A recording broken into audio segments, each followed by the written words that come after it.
Back here at Plexico Burst, we're going viral. Marvin Jones caught this touchdown yesterday from David Blau to put the Lions up 14-7 in the second quarter. Check out his very festive and timely celebration, little turkey carving. Oh, it's good. Probably because it was Thanksgiving, right? Yeah.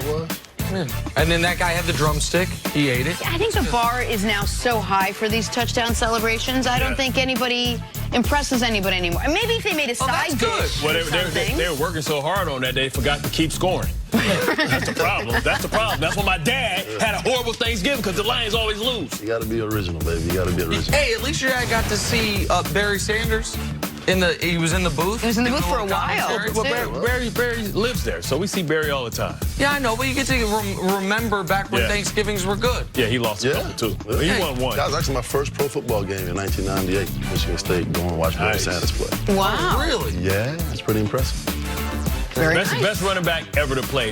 No disrespect to Emmett, but I am disrespecting him. Barry could have ran for $2 million. Okay, hold on. Maybe best modern day running back. Jim Brown's the greatest. No, pure running back. I'm not talking about catching. I get the 15,000 yards, 10 seasons in 153 games.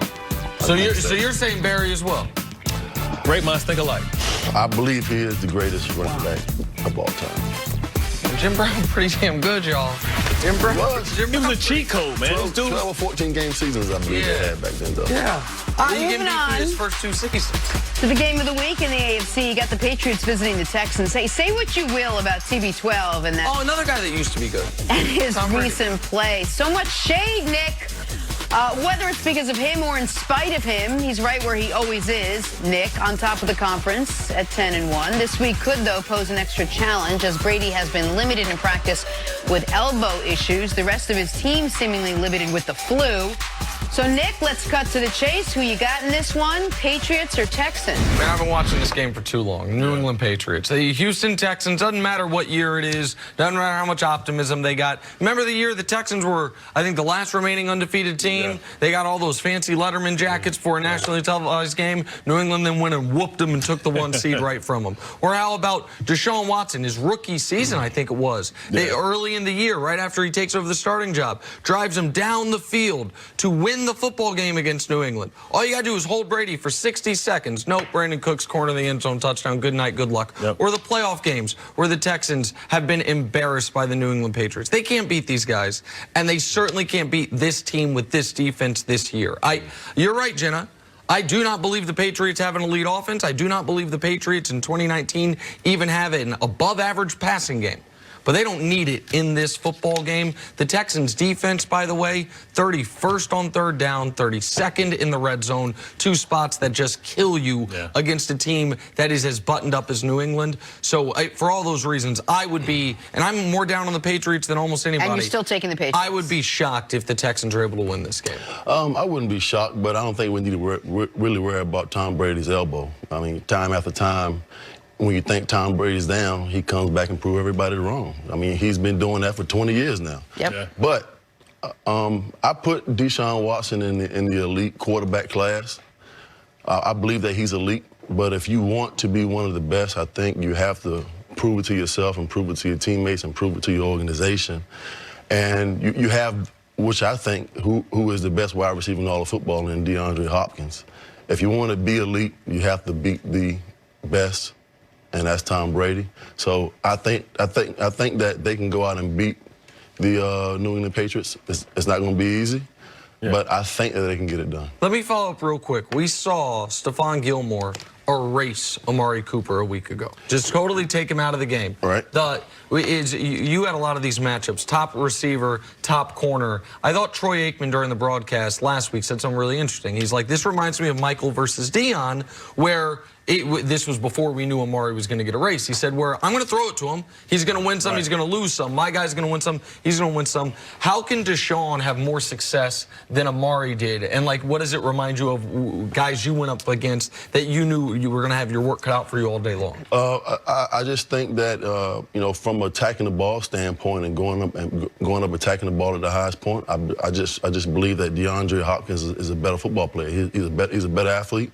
He beats man-to-man coverage at the line of scrimmage. He separates well in the top of the route. And, you know, he has that mentality that, you know, he's a dog wide receiver.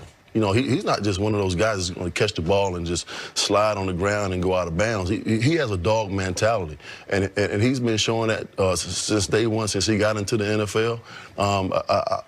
He's a big-time competitor, and he takes it personal when teams come up and press him at the line of scrimmage, which every wide receiver should. But to watch Amari Cooper go up against Stephon Gilmore last weekend and get shut out, for me, that would never happen. But I saw it happen, and but I do think that DeAndre Hopkins is the best wide receiver in all of football. Well, you look at DeAndre Hopkins and look at, just body type wise, the difference between him and Cooper. He has a greater catch radius, and he's not one of these guys that depends on the yak after the yards. He's a guy that catches the ball down the field. He'll give you some yak, but he does have that dog in him. You've seen, when they've had these joint practices, him getting in fights and barking back and forth. And also, I think the difference is Deshaun Watson is willing to give his guy a chance.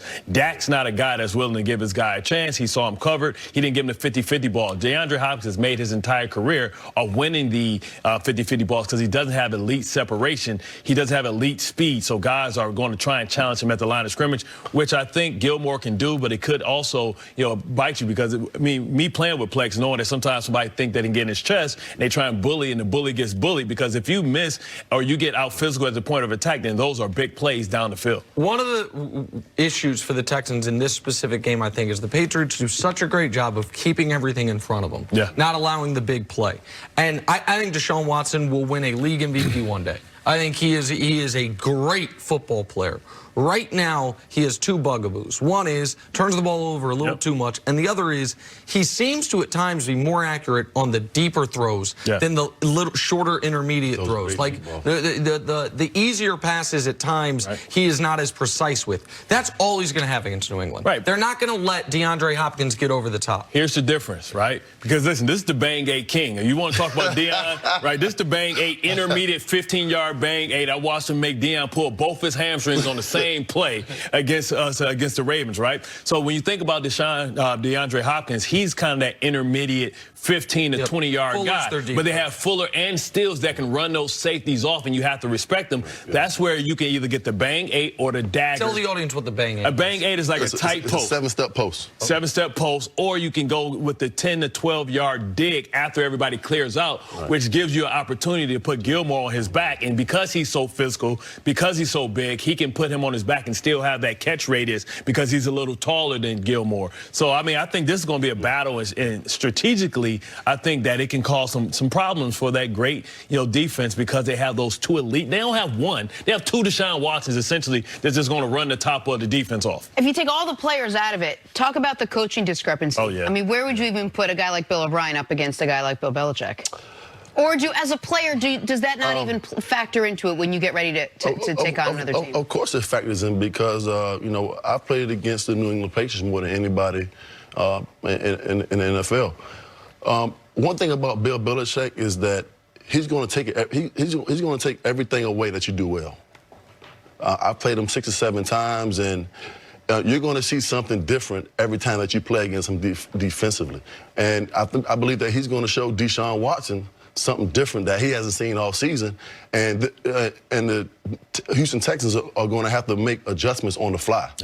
And when you go make those adjustments on the fly, it just may be too late. If the New England Patriots get up 2 touchdowns, the Houston Texans will be in trouble. That's what we always say. Then Bill Belichick comes in, he takes away your weakness, and that's how they end up winning games. All right, Plex, we are stick 2 around. guys up here that have beaten them, though. Coming up. Da Vinci Code, pay us for consulting. What? I'm trying to make some money, man. I'm balling on the budget. Are the Cowboys consulting work making mistakes sticking with Jason Garrett? That's next. Talking about? You don't know. He's just trying to get side hustle. Bart's got 6 jobs. He's looking for